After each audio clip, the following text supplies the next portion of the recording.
An in-depth look at what keeps a motor from driving a generator that is supplying power to the motor that drives the generator. It is my experience through experimentation that it is not physical losses that keep a motor from being able to drive a generator that is powering the motor. It is in fact time that is the inhibiting factor in this scenario, and I'll explain why. Let's say that the motor and the generator are already up to speed. The generator is coupled to the motor shaft to shaft, and there are capacitors being charged that will run the motor while it is being switched from the main power over to the generator power. The relay is switched. The motor is now running on charged capacitors for a split second as grid power is disconnected and replaced by generator power. Voltage and current now being supplied by the generator pours into the capacitors and the motor, but the current is lagging behind the voltage. Both are adequate to run the motor, but time is catching up. Why is time catching up? The rotating magnetic field produced by the generator rotor is what produces electricity in the windings of the generator. This electricity is what runs the motor.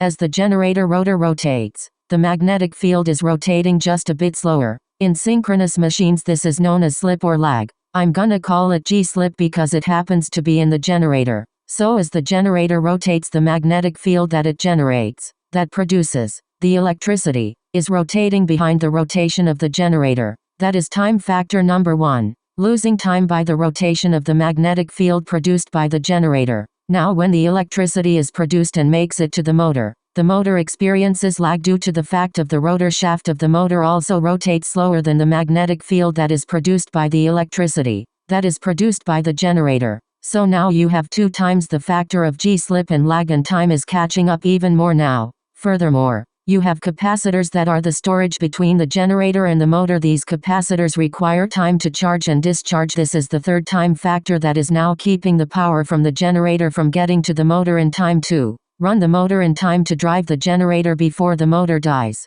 How can this be defeated? A spark gap in a tank circuit rings the oscillator. When the tank circuit is resonant, the oscillator will ring due to the timing of the spark gap sparking, and it will ring for a period of time in which the back EMF generated by the ring of the oscillator exceeds the frequency generated by the generator. Therefore, the power that is introduced by the tank circuit happens at a faster rate than the power produced by the generator or the power consumed by the motor. Basically, for the motor to operate for a period of time, a certain number of sine wave oscillations must occur at a particular voltage, providing a particular current. It makes no difference at what frequency the oscillations were produced as long as they can be converted to the frequency at which the motor operates for consumption. Once these oscillations have been created, they can be stored and are waiting for the motor to use. This time-traveling frequency warp needs only be converted back to the frequency at which the motor operates. How can we make this conversion? Through the ringing of another spark gap in a different tank circuit that resonates at a different frequency, which just so happens to be the frequency tuned to the motor that is driving the generator.